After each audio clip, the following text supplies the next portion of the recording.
À notre droite, la ville d'Abidjan. Des avenues désertes, pas un seul camion, pas une seule voiture, pas un seul habitant. La capitale économique est une ville morte, ou presque.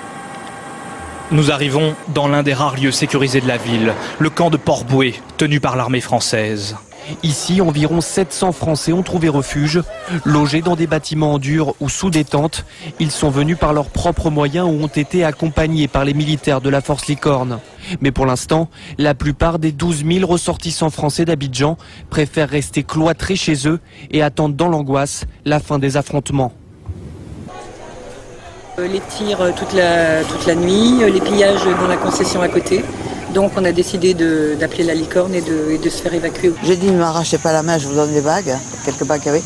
Non, c'est ça pour arracher la montre. J'ai rien eu, ils m'ont poussé comme ça à droite ou à gauche pour m'empêcher d'essayer, comme si ils étaient tellement fous furieux, ils étaient tellement nombreux, il y avait une horde partout. J'allais même pas, c'est même pas possible de dire ne prenez pas ça. La base se trouve tout près de l'aéroport, au sud d'Abidjan. Aéroport que les militaires français déclarent contrôlé désormais. Les civils étrangers seraient donc évacués sans difficulté en cas d'urgence. Malgré l'insécurité qui règne dans la capitale économique ivoirienne, l'évacuation des Français n'est pas à l'ordre du jour. Et d'ailleurs, aucune demande n'aurait été faite dans ce sens de la part des expatriés de Côte d'Ivoire.